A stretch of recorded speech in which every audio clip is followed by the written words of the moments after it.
નમસ્કાર, ગુજરાત ન્યૂઝમાં આપનું સ્વાગત છે. ઇસરોના પૂર્વ ચેરમેન ડોક્ટર એસ સોમનાથે ચંદ્રની ધરતી પર ડોકિંગ મુદ્દે મહત્વપૂર્ણ નિવેદન આપ્યું. ચંદ્રની ધરતી પર ડોકિંગ મુદ્દે મહત્વપૂર્ણ નિવેદન આપતા ઇસરોના પૂર્વ ચેરમેન ડોક્ટર એસ સોમનાથે જણાવ્યું કે ચંદ્રની ધરતી પર ડોકિંગ વિશે આગામી દિવસોમાં વધુ વિચારણા કરવામાં આવશે. તેમણે ઉમેર્યું કે સ્પેસ સ્ટેશનના નિર્માણ માટે ડોકિંગ જરૂરી છે. ડોકિંગ વિશેની માહિતી આપતા ડોક્ટર એસ સોમનાથે જણાવ્યું કે ડોકિંગ માત્ર સ્પેસ સ્ટેશનના નિર્માણ માટે જ નહીં પણ ભવિષ્યમાં અન્ય ગ્રહો અને ઉપગ્રહો પર માનવ મિશન માટે પણ અગત્યનું છે.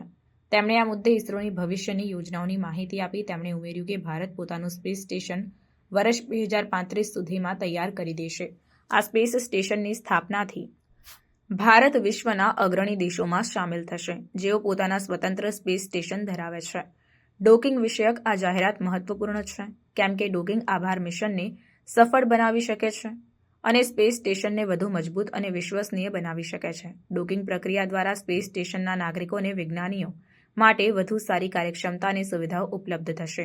ડોકિંગ મુદ્દે ડોક્ટર એસ સોમનાથે જણાવ્યું કે અમે ડોકિંગ પ્રક્રિયાને સુવિધા મુજબ બનાવવાના પ્રયાસો કરી રહ્યા છીએ, જેથી સ્પેસ સ્ટેશનનો ઉપયોગ વધુ અસરકારક રીતે થઈ શકે.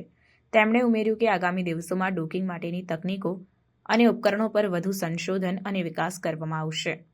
इस सफलता आज अभी अनाउंस किया है. सो फर्स्ट टाइम डॉकिंग जो हुआ है तो अच्छी तरह हुआ है. दो तीन बार हमने ट्रायल किया. उसके बाद 16 तारीख को इस अच्छी तरह डॉक कर सका. उसके बाद हम डी डॉकिंग करेंगे और तो पावर ट्रांसफर का एक्सपेरिमेंट भी है, सो वह भी करेंगे. उसके बाद ये असेसमेंट होगा कि कई और टाइम्स डॉकिंग क्या करें या ना करें. This will be helpful in the future for the moon mission. Definitely, it's for not only for moon mission. The Chandrayaan-4 requires at least 2 docking, one in Earth orbit, one in moon orbit, but also for building space station. Multiple modules need to connect itself to build a bigger space station. Then we need to go to moon and land on the moon and come back. Then requires docking.